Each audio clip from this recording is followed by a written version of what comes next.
Hi guys, Ricky Pope here, and this week on the Christian Nerd Tonight podcast, I'm joined by author and apologist Abdu Murray of embracethetruth.org.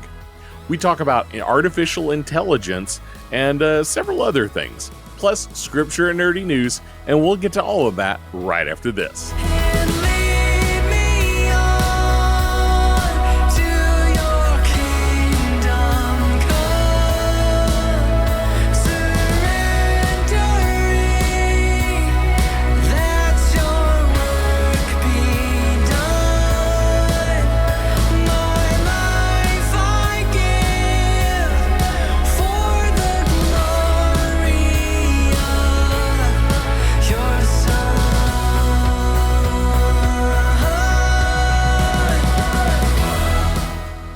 It's great to be back on the show. Been off for a few weeks.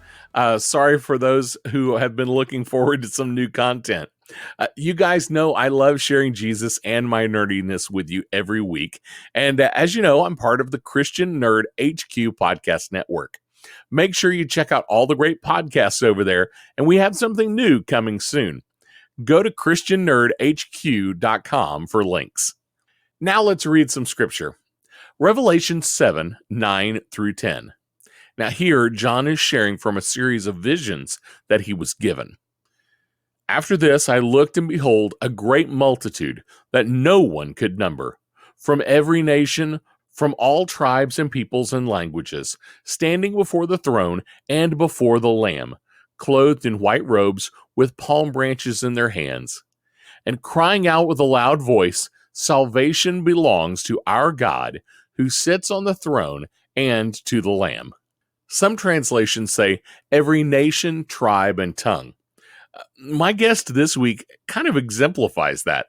He comes from a Muslim background and went on a journey to explore faith on the internet and became a Christian believer. Every day, people are asking spiritual questions in search engines and social media. My ministry work revolves around this very idea, connecting with these people who are open spiritually through digital systems, then meeting them face to face to share Jesus with them. Pray this week that the ministry teams I work with will get in front of spiritual seekers and have the opportunity to share Jesus with them. Now for some nerdy news. Lots of trailers have been dropping lately. Here's some of the most recent ones. Gundam Requiem for Vengeance is coming to Netflix, and it's going to be a return to the 1-year war time period. Beetlejuice, the sequel to the original Beetlejuice, brings Michael Keaton, Winona Ryder, and Tim Burton back together and adds Jenna Ortega to the cast. A very short trailer, more like a teaser, but it feels much like the original. And Alien Romulus returns to the space horror genre, feeling more like the original Alien film than the action movie that was Aliens, the second movie, or the more straightforward sci-fi that was Prometheus. Scarlett Johansson may be returning to the nerd movie scene. She's currently in talks with Universal to join the new Jurassic World film, currently slated to be in theaters July of 2025. The script is being written by David Kopp, who wrote the original 1993 script. Although The Hollywood Reporter simply says she's in talks to appear, some outlets say she will be the lead.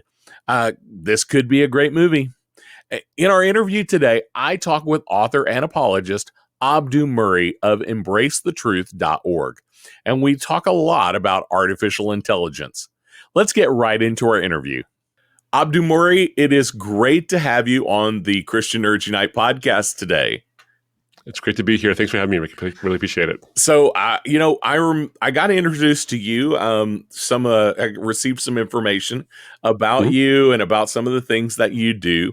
But before we really get into it, and I know today we're mostly going to talk about AI and faith and how that, how we need to think about that as believers. But give our audience just a quick background. Who's Abdu and why might they have heard of you before? Thanks for asking. And so one of the questions I often get is the Abdu and the Murray. What's the deal with the Lebanese but also Scottish name? And so when we came over to the United States, our name is really pronounced Mori. So when we came over, they said, "What's your last name?" And we said Murray, and they said, "That sounds like a Scottish guy saying Murray." So it's a Scottish last name, so I suddenly became half Scottish, even though I'm not. But I was, by way of background, I was raised as a Muslim. I found the credibility of the Christian faith through apologetics to be compelling intellectually and emotionally and existentially. And after a 9-year journey into looking at various worldviews, I became a believer in the year 2000 from a Muslim background. Since then, I'm trained as a lawyer. So I went to law school, was a partner at 2 different law firms, and did apologetics and ministry on the side for a long time. But then ministry opportunities grew and grew. And so what we do as a ministry is our mission is to offer the credibility of the gospel to every questioner we encounter. And we're very specific in how we say that, because what we're trying to do is we're not here to answer questions. We speak at universities, we do open forums, debates, dialogues. Just did a dialogue with an atheist and as part of a dialogue with the Free Thought Society over in Philadelphia. But even then, we're not answering questions, we're answering people, because we fundamentally believe that questions don't need answers, but people do, and they use their questions to get them.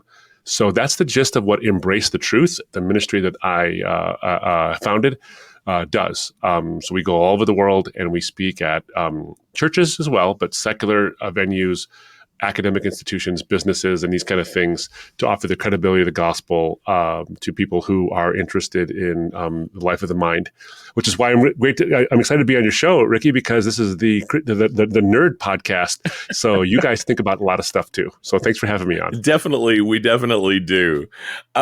So I invited you on to talk a little bit about AI, and I'm super fascinated with this idea.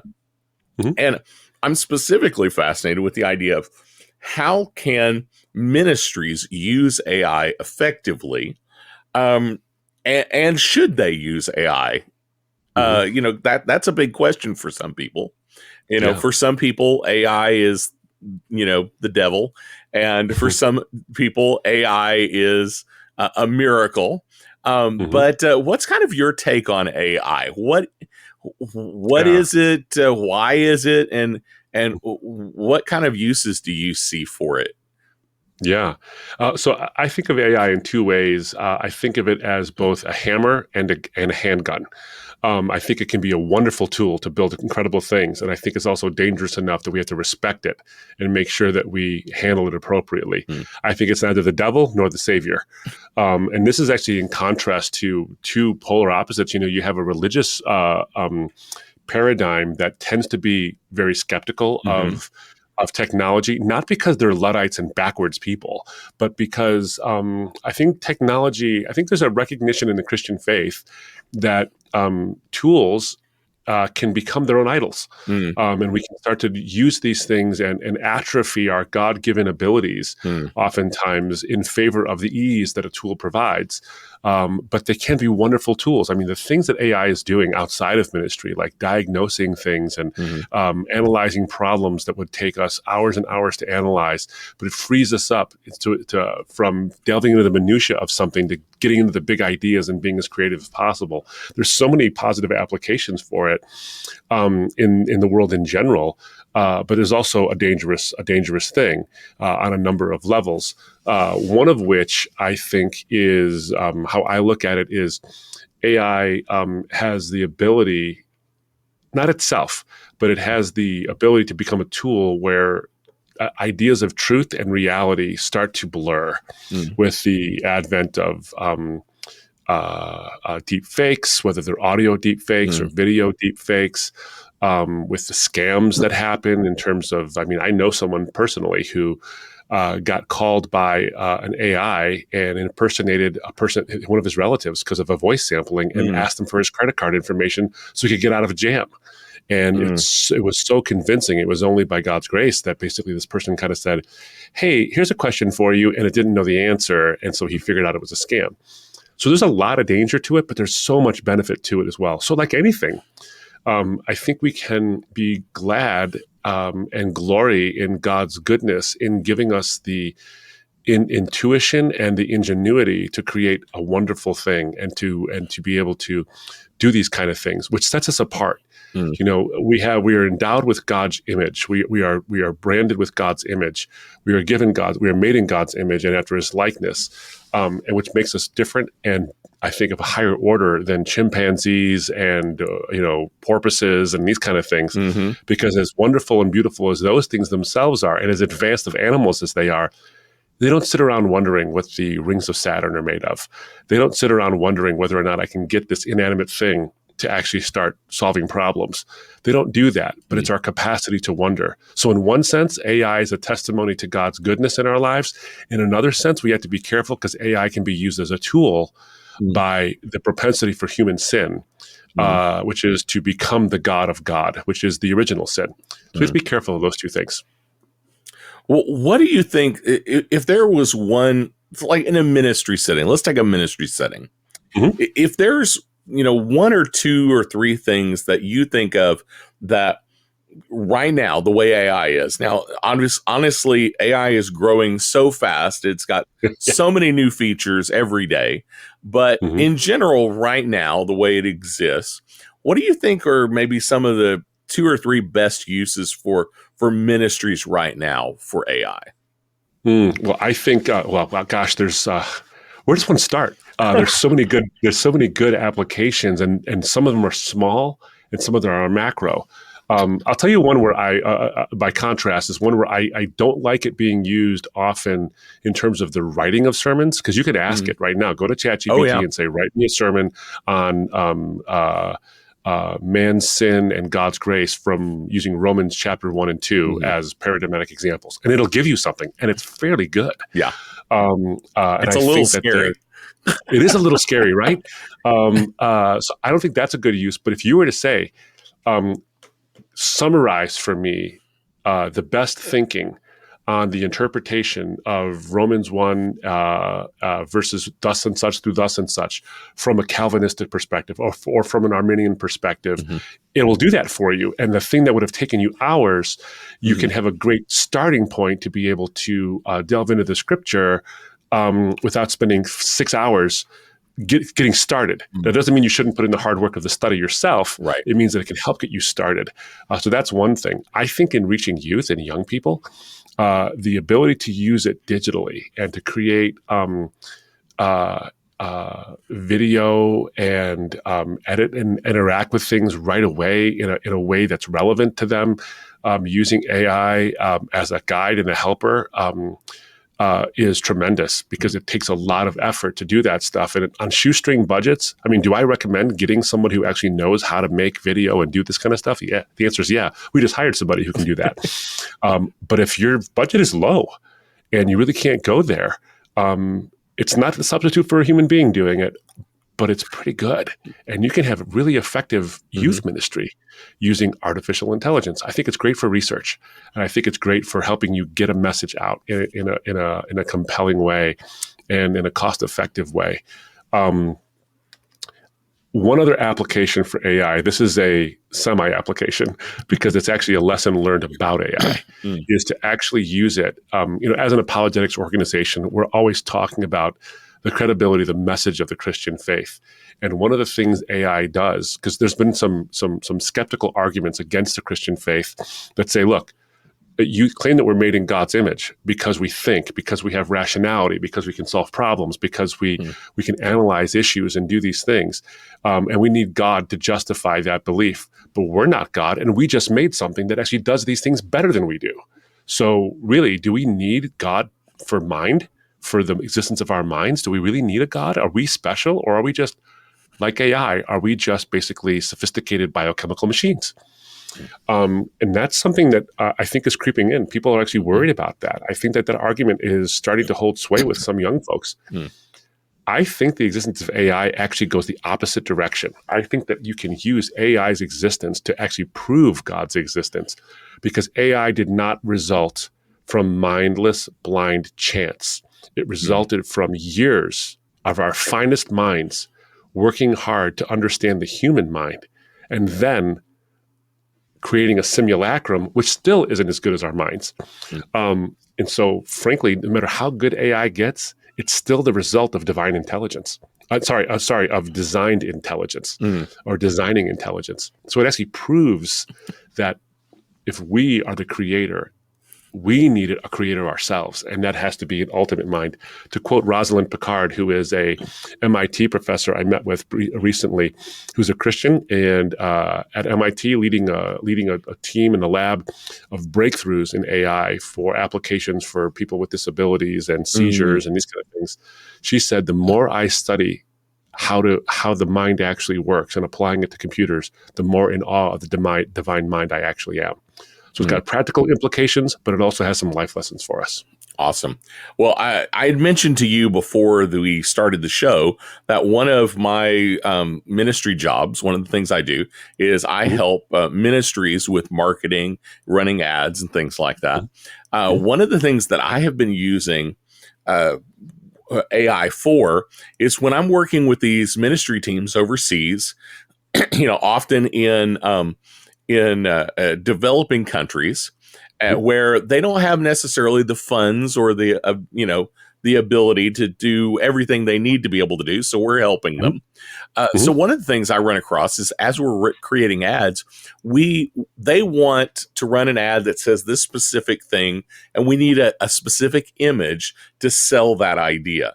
So one of the things I've been using with AI is to take that idea that they want for this ad and having it generate images for the ad that are very, very tied in to the idea that they want to communicate. And I've seen that be really, really effective. One of the things, like recently we were running an ad, and they were like, "We would be great if we had a picture of a man reading the Bible." And but he needs to, because we looked at all of all the stock images places, and we just weren't finding exactly what they wanted. He's like, they don't look enough like us. They look, they look too either too Western, or they look too Egyptian, or they're African, but they're not our African. So I actually typed in, I said, I typed in something like,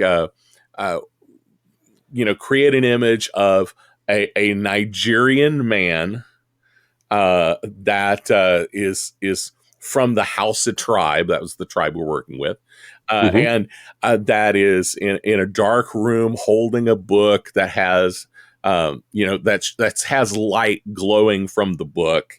And like illuminating him from the book, and because that's what they had communicated to me, and I spent, I don't know, probably 30 minutes working through the prompt to get this the way I wanted. And when it finally came out, we had 2 or 3 images that we thought really worked well, but it was a process, and I always think when people are like, AI is amazing. AI is, does all these amazing things for you. I start looking at prompt writing. And if you've investigated, have you done much investigating in prompt writing? I have done some, but it's actually it's in process. It's developing my investigating into this. So I'm curious what you're going to say next. Well, there is definitely an art and a science to writing a prompt that works well, that gets what you want.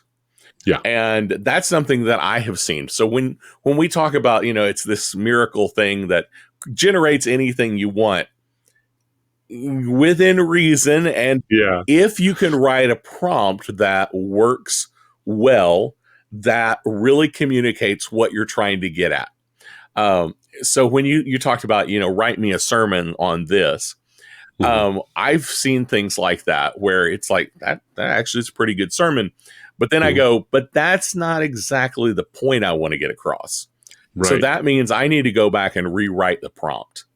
So one of the things I see for AI is that we as believers and as we are working with AI, we have to learn the art and the science of prompt writing for it to actually generate the appropriate responses that we're looking for. So anyway, it's an interesting thought that came across. What you're hitting on to me is you can't ever lose the human element. And I think one of the penchant of human beings sometimes is to let the machines do our thinking for us as much as possible. And what you're suggesting is that you have to be careful with this.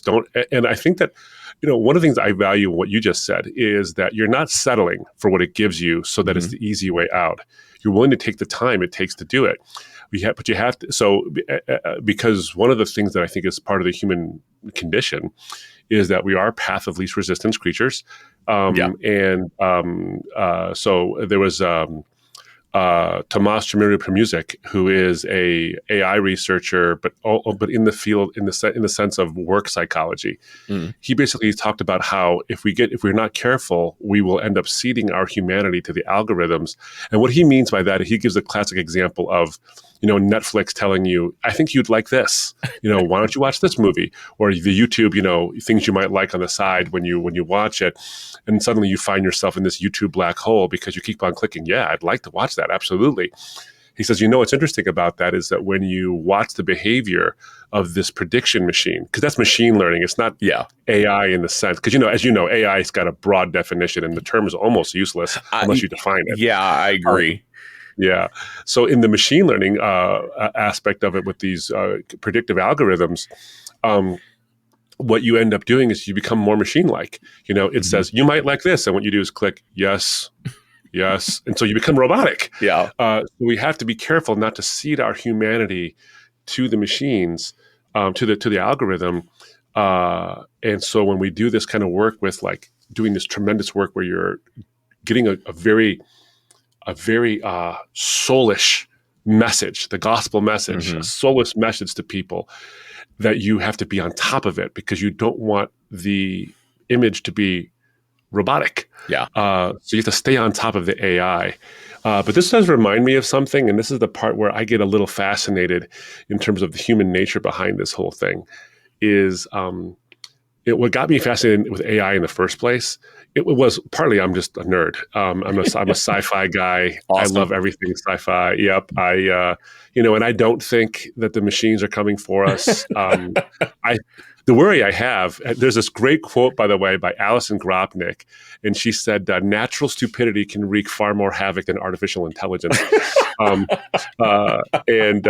think she's right, because we can use artificial intelligence to hurt ourselves, but the intelligence itself probably won't do the thing to us. Yeah. But if we cede our humanity to it, that's my worry. So there's a story that got me fascinated with AI in real, earnest, was the story of, and maybe you remember this, a few years ago, a guy named Jason Allen won a digital art contest, and he did it using Midjourney.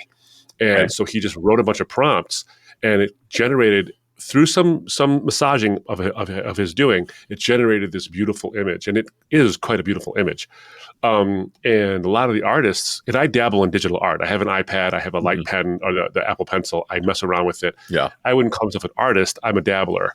But I recognize that there still is a level of skill between applying what is the image in your head, even if you're looking at something as a model. You got to take that, put it in here, and then translate it to your hand, whether it's sculpting, painting, whatever.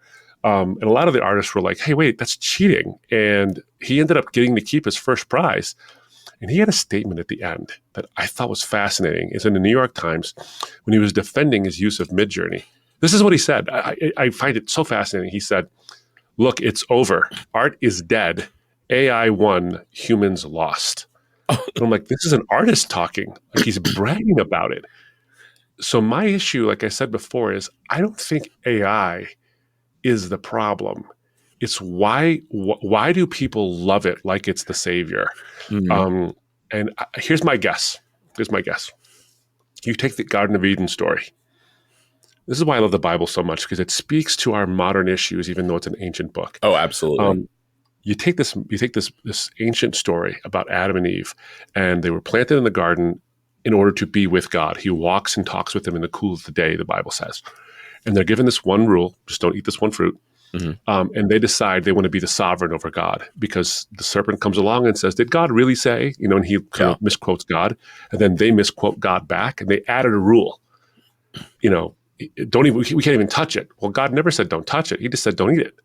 And so they added something to God, which means they wanted to be the sovereign over God. So that's our human penchant. That's the original sin, is the desire to be the sovereign over the sovereign. Now, if you think about this, philosophically speaking, God can do anything except that which is logically impossible or self-contradictory to himself.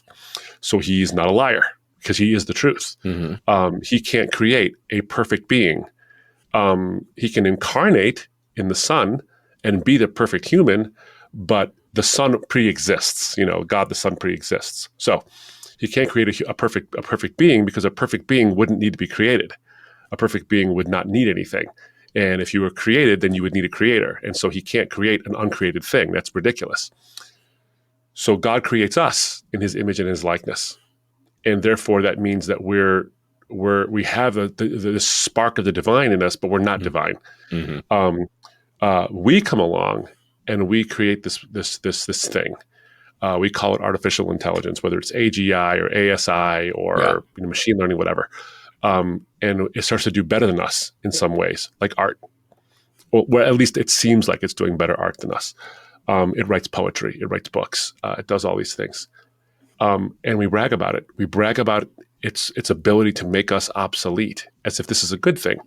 And I was wondering, my biggest issue was, why is he bragging? And then it suddenly occurred to me, that's how you become the sovereign of the sovereign, is God can't make a being equal to him or greater, but we can.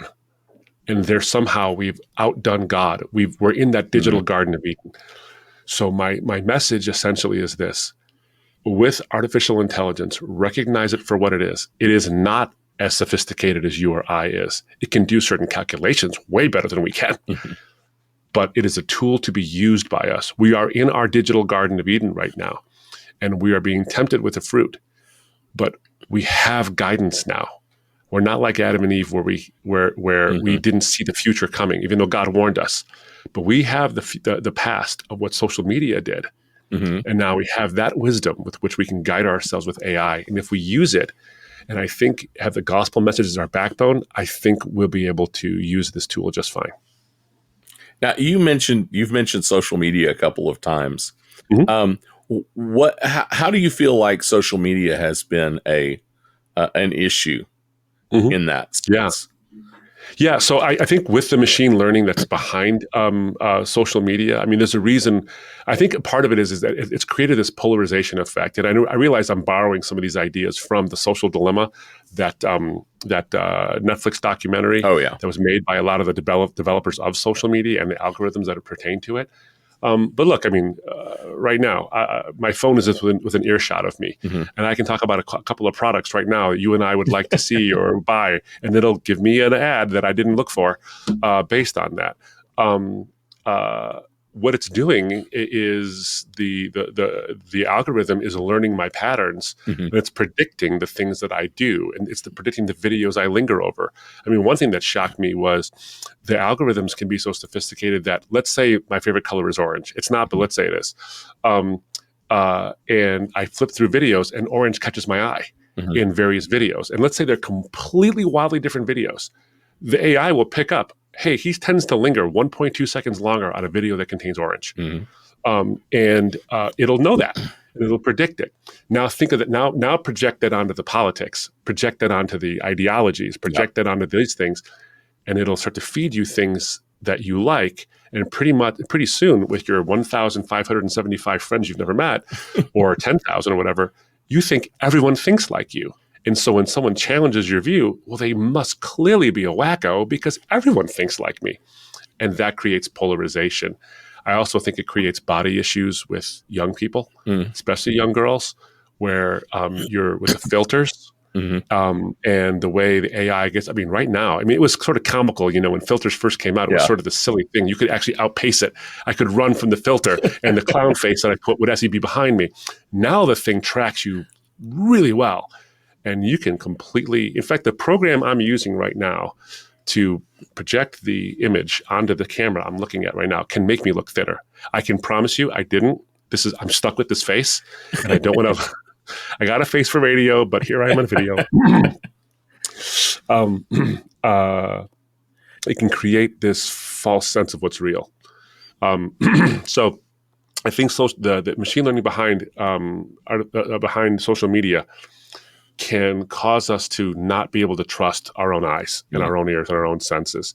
And so what I worry about is what Asa Raskin and Tristan Harris called reality collapse, that through the manipulation of the digital, and we spend so much time in the digital space, that we will lose touch with what it means for something to be real. And I know you and I both, from our talk before we started the show, was believe in the reality and the necessity and the depth and the beauty of personal interaction. Yes. I do worry a little bit that social media has gotten us to not be able to even trust that kind of thing. And I think what you were just describing, I think is a huge issue. And I think it's such a huge issue because people don't understand that. Yeah. What I'm a proponent of something, and I'm convinced that it can work, but I'm not, I'm convinced it'll work because it was my idea. I'll be honest. It's a great reason. I am. I could be wrong, but I think I'm right. Here's something I have seen, and I feel like I see it over and over again, is that you were describing the algorithm learns us. Now, if we understand that as individuals, if we take responsibility for that, we can turn the tables and train the algorithm the other way. Yeah. And I tell people this all the time. People will be like, man, I don't know why I see such horrible stuff on social media all the time. And I ask, okay, so you see all this, horrible stuff. Do you click on it? Do you put a mad face when you see it? Do you comment and say, this is horrible? That's why you see it. And especially on Facebook, Facebook goes, oh, this person will interact with this kind of content. I'll give them more of it. Yeah. So when they see more of it, they comment more about how horrible it is. Yeah. And Facebook goes, oh, they like this. They like interacting with this kind of content. I'll give them more of it. Even though when, the individual is thinking, I am putting negative comments on this post. But as far as the algorithm is concerned, they don't care whether it's negative or positive. They just care that you interact with it. So they're going to give you more of it. So I am convinced that if we as individuals will take that responsibility and go, when I see something negative that I no longer want to see on my feed, I can't interact with it at all. I need to simply scroll on. And when I see something that I do want to see more of in my feed, I need to click it, like it, share it, comment on it. I need to engage with it a lot. And the more I engage with things that that are positive or that are life-giving or that are spiritually true, the more I'll see things that are positive and life-giving and spiritually true. It's almost this idea of if we will understand this idea, we could reverse train the algorithm, but we have to control ourselves first. Boy, I couldn't agree more with that, especially the last line that you said. Look, it's here to stay. It's going nowhere except to be more prevalent. It's not going to become less prevalent. So a Luddite sort of head in the sand, don't bother me with this thing, let's all retreat to somewhere else, it's just not a reality. It's not a possibility. So our responsibility becomes what you just said, is to interact with it responsibly, I think Christianly, and to effectuate positive change. I was doing a thing on AI with the Colson Center, and someone said, obviously, the large language models, for example, ChatGPT, Gemini, et cetera, it's based on what's the input that's given to them. And of course, there was quite a dust up, as you know, about Gemini, for example, and the images that was doing and the bias that's inherent in it. And that's another caution too, by the way. Just because it's a machine does not mean it's not biased. It's fed something and it just does what it's told. So you have to be a part of the feeding of this thing in positive, healthy, life-giving ways. And so the more you interact with it in positive, healthy, life-giving ways and controlling yourself, the more you're contributing to the solution. So I couldn't agree with you more. I always put it, the line I always think about to me is the problem is not in AI silicon, it's in humanity's soul. And this is why I think it's so important, especially in this day and age of technological wonderment and breathless anticipation, that we constantly anchor ourselves with a gospel message about the reality of human sin and the necessity of truth and the love of truth, because we need to ride this tsunami out lest it collapse into the dam of reality and break it. And I think we can do that. I think we can. Yeah, you were talking earlier. You mentioned something about you were talking about how AI really works, and I had not really thought through it initially. I was like, this is pretty weird how this, I put a sentence in and it spits out, something that's fairly accurate. Now, one thing I found really quickly when I worked with ChatGPT early on was, don't trust its facts. They're not always true. And sometimes they're just made up. So you do need to actually go double check the sources.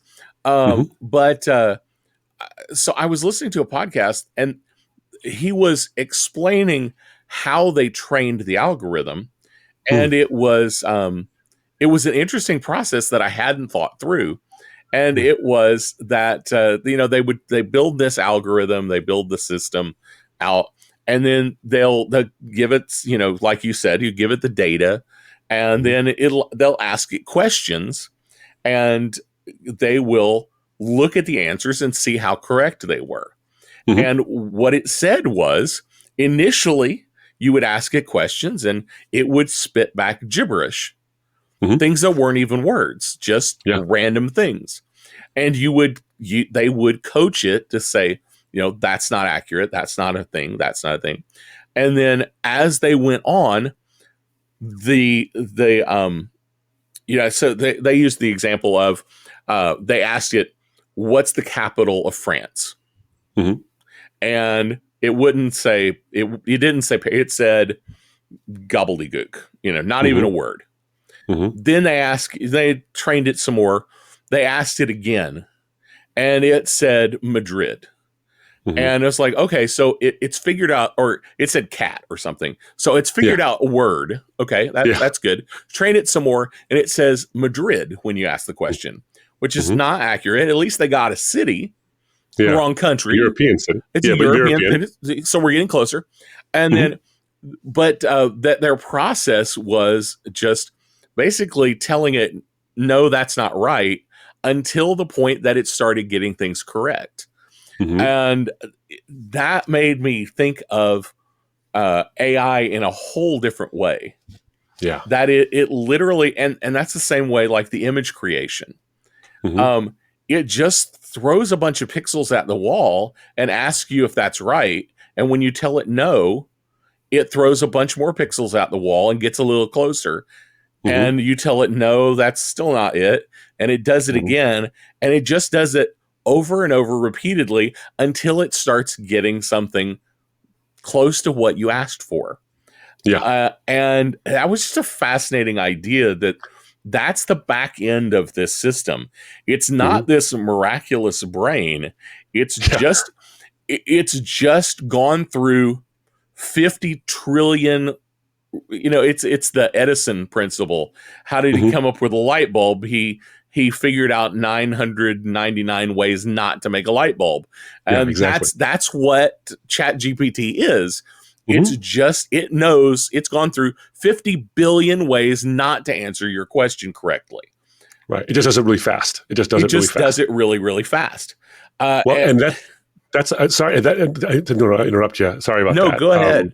But that's one of the things that when you look at some of the best books on AI, for example, some of the more recent ones, and it's funny because every book that's written on AI is probably out of date before it's even published. Oh, absolutely. Given the editing process, but there are some principles that are in there. It's a great book, by the way, called Possible Minds. Now, this is before the public advent of ChatGPT and in the sort of open sourcing of the whole thing. And Possible Minds takes some of the brightest thinkers in many ways and talks about the good, the bad, and the ugly, and also the beautiful about AI. And it goes through this whole thing that you just talked about how do we get there in the first place, and all these mistakes that it makes. But one of the philosophers who was talking through it said, one of the things that we often forget is that with generative AI, where we think it's creating something, it's just responding to commands, essentially. Yeah. And it sounds like it's creating something, but what it is not is inspired. It doesn't think of counterfactuals. It doesn't think, boy, I wish I could get from here to there faster. If only there was a way to be able to carry stuff without carrying stuff. Oh, I think I'll invent a wheel and put it on a platform. It doesn't do that. It doesn't think about the way the world is and the way it should be. It just doesn't do that. And it may never do that. Right. But it might do something like it, but it'll never have that spark of inspiration. So you got to remember what it is. And I think that the explanation you just summarized is something we all need to keep in mind, because a lot of us think it's this mystery machine that comes out with right answers.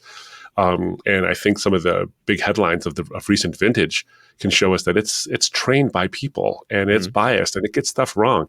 Here's a humorous little thing, by the way, if you don't mind my sharing this. Go ahead. So I wrote an article because I also like to talk about faith in pop culture, especially when it intersects big ideas like human equality and these kind of things. I did an article on a Barbie movie. When the Barbie movie came out, it was a cultural phenomenon. Absolutely. So I did an article on it. And so I made my wife go with me to the theater because I didn't want to be the creepy solo guy in the Barbie movie, taking notes. Like, what is that weirdo doing over there? So I watched the movie and I wrote an article. It got published in Fox News, actually, about what stereotypical Barbie can show us about stereotypes about the Bible and ways in which you can actually talk about faith through this. Well, I got done with the article, sent it over. I'm like, I'm curious. I'm going to ask the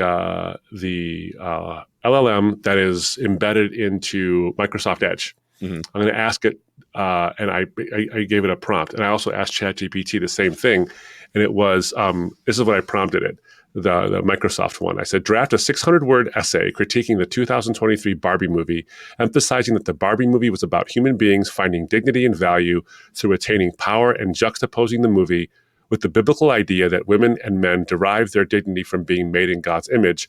Write it in the style of Abdu Murray, because I fed it a bunch of my chapters of my book. And this is what it said. It scolded me. It said, I'm sorry, but I cannot generate the text you requested. The tone you specified is potentially harmful, as it may offend or hurt the feelings of those who enjoyed the movie or have a different worldview. I respect your right to express your opinion, but I also respect the dignity and value of every human being. Please choose a different tone that is more respectful and constructive. Thank you for your understanding. It basically told me, change your tone, young man. Like, what? So, yeah, it clearly it doesn't respect my view. Clearly, it isn't. That's the creators of the thing. Yes. That's the people behind it. Now, it's funny. I gave the exact same prompt to ChatGPT, and it had no problem spitting it out. There you go. I've run into the same thing. It is fascinating to realize that yes, it's an amazing piece. It is an amazing piece of software that is made by creators that have written down rules for it. And I've experienced the same thing. I went to the Microsoft. I was trying to create some images for some memes, and Dolly from ChatGPT absolutely refused to use anything that might be construed as a real person or as a copyrighted character. Yeah. Microsoft, no problem. Isn't that funny? You want a stormtrooper? Here's a stormtrooper doing something silly. Something? You ask a Dolly from ChatGPT. No, I'm sorry, I can't do that.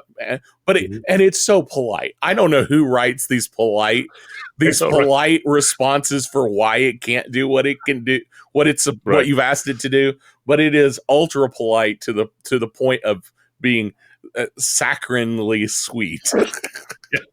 I was going to say this. It sounds saccharine. Exactly. That's the word. You stole the word out of my mouth. It's so like that. It's so funny. But this one told me no. It was angry. Not angry, but it basically told me in the politest way possible is that I don't appreciate your tone. It's funny stuff. But yeah, so I think this is like the bottom line of it is, again, not the savior, not the devil. Yeah. But it's a tool and a handgun.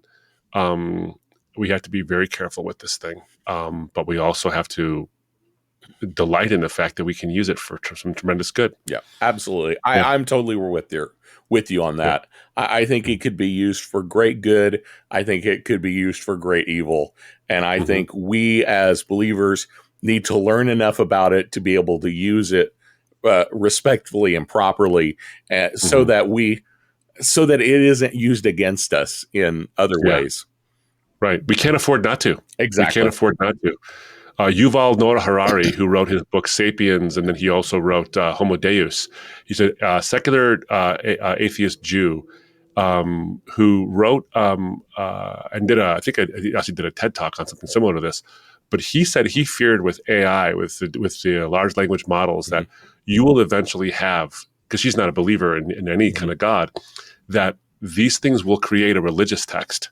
And it will be the first non-man-made religious text, because we do have this sense of not worshiping, but trusting and giving deference to machines, that it won't be surprising if there's some kind of, sort of cult of AI that springs up, or a religion of AI that springs up, which makes it all the more incumbent upon the believer to engage with this stuff, understand it, engage with it, use it properly and well for God's glory, and then also remain anchored in the fact that when you see the real deal, the scriptures, the biblical scriptures, compared to a simulacrum, you'll be able to notice. And I think that is true for every emerging technology. Yeah. And I think it's something we as believers should remember, that we lost a huge opportunity in media and film production by we as believers decided to be hands off and to go, no, we're not going to do that Hollywood thing. We're not going to. And what we did was we allowed the secular and the bad and the evil and the negative to take over that medium. And that's what we see in the theaters every day. And we're just now starting to get a bit of ground in that world. But I mean, if we had taken it upon ourselves in the 50s and 60s to stay in that medium, what would it look like today? I think it would be an entirely different landscape. Absolutely. And we did it in the academic realm as well. Yeah. I think that there was a point in which Christianity became more about emotionalism than it was about the life of the mind and creativity and emotion put together, that we withdrew. And then in the secular, the secularists were very happy to pick up to take the wheel. And then they did. And now here we are having to deal with it the way we are. So I think you couldn't be more right about that. And the irony here is that we used to be the ones at the forefront of this. If you look to the best art, you went to that was inspired by, painted by, sculpted by, or at least commissioned by Christians. The best architecture, the best music was written and paid for by the church. Yep.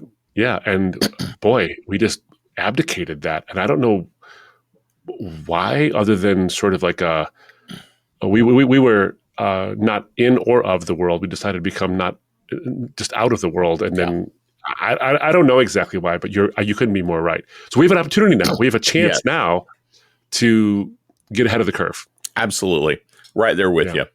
Well, Abdu, it has been amazing having you on the show today. I've loved our conversation. I know you're going to have to go here in just a few minutes. So just really quickly, tell people where they can find you.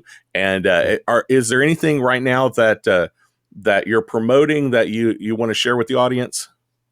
So they can find us at embracethetruth.org, and you'll find a read and a watch tab where you'll get our YouTube stuff, our podcasts, but also articles written by me, by my colleague Derek Caldwell, who is brilliant as well on these kind of topics and others. So embracethetruth.org. There's various social medias.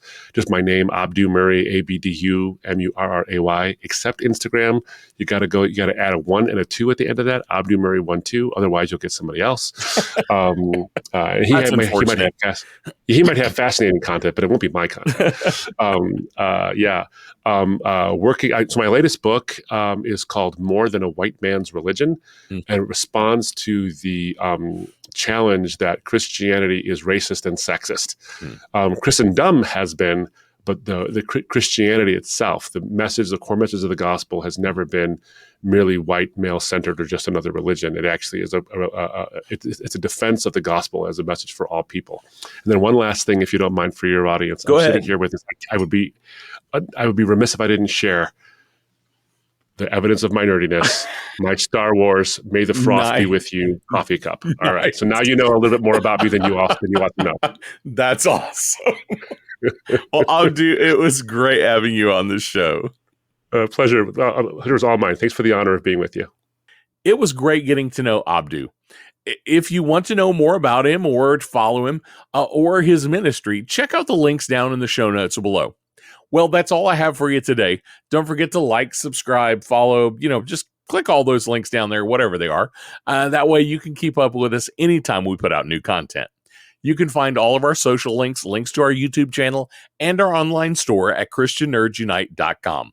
If you enjoy the show and want to help even more, consider becoming a supporter on Patreon.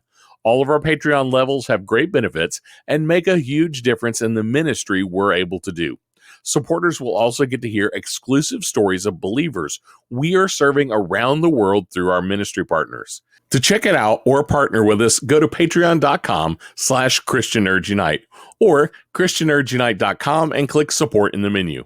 And don't forget to check out ChristianNerdHQ.com for more great podcasts. Before you go, I want to leave you with this blessing from John 14:27. The words of Jesus. Peace I leave with you, my peace I give you. I do not give to you as the world gives. Do not let your hearts be troubled, and do not be afraid. We'll see you next week. Blessings. Hey.